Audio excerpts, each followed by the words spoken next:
Hello friends, இன்றைக்கி நம்ம பார்க்க போகிறது நுரையீரல் அண்டு பிளட் ஃப்ரை ரெடி பண்ணுறதுன்னு பார்க்க போகிறோம். நுரையீரல் வச்சு ஒரு குழம்பு தான் பண்ண போகிறோம். அதுக்கு தேவையான பொருட்கள் வெங்காயம், தக்காளி, இஞ்சி, பூண்டு, மிளகுத்தூள் எல்லாமே ஒன்றா போடும்போது பார்த்துக்கோங்க.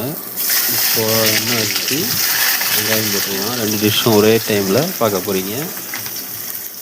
ஃபஸ்ட்டு வெங்காயத்தை போட்டுட்டு சின்ன வெங்காயம் பெட்ரு, சின்ன வெங்காயமே போட்டுக்கலாம். போட்டுட்டு நல்லா வதக்குவோம். நல்லா வதங்கட்டும்.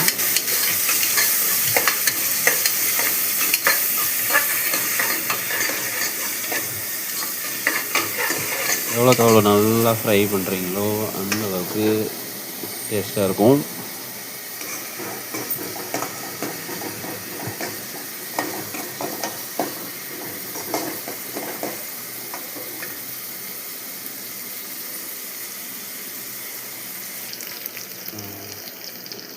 அதுக்கப்புறம் கருவேப்பிலை, பச்சை மிளகா வேணும்னா போட்டுக்கலாம்.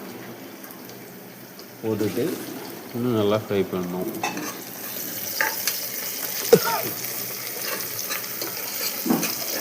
கருவேப்பிலை ஃபஸ்ட்டே போடணும், செகண்ட் போடணும்னா ஒரு ஃப்ளேவர் கொஞ்சம் நிற்கும், அதுக்காக போடுறேன். நீங்கள் உங்களுக்கு எப்படி இருக்குமோ அப்படி போட்டுக்கலாம். அடுத்த ப்ளட்டை நல்லா கை விட்டு பிசைஞ்சிட்டு கொட்டிடுங்க. ஃப்ரெஷ் ப்ளட்டு, அதனால இவ்வளோ நல்ல டார்க் கலராக தெரியுது. போட்டுட்டு வெங்காயம் வதங்கினதுக்கப்புறம் அதில் ஊற்றி கொதிக்கட்டும். உப்பு முன்னாலே போட்டிருப்பாங்க, தேவைக்கேற்ப மறுபடி நீங்கள் சேர்த்துக்கலாம். சேர்த்துட்டு மீடியம் ஃப்ளேமில் வச்சுருங்க. அது நல்லா கொதி வந்து ட்ரை ஆக ஆரம்பிக்கும். கிண்டிக்கிட்டே இருங்க கொஞ்சம் நேரம்.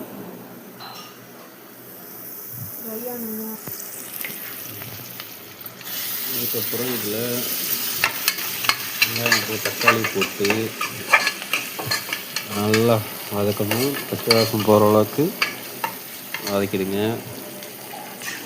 நுரையீரல் வாங்குறப்போ முழுசாக வாங்கிட்டு வந்து வீட்டில் கட் பண்ணிக்கோங்க. ஏன்னா அது உள்ளுக்குள்ளே முழுசாக பலூன் மாதிரி வாட்டர் விட்டு க்ளோஸ் பண்ணிங்கன்னா உள்ளே இருக்க டஸ்ட்லாம் வரும். அதை நான் வீடியோவில் காட்டலை, ஏன்னா வீடியோ இதுவே 8 நிமிஷம் வந்துருச்சு. அதனால் நீங்கள் அதை பண்ணும்போது அந்த மாதிரி வீட்டுக்கு வாங்கிட்டு வந்து க்ளீன் பண்ணிட்டு போட்டுக்கோங்க. அடுத்து நுரையீரல் போட்டுடலாம். கட் பண்ண நுரையீரலை போட்டுட்டு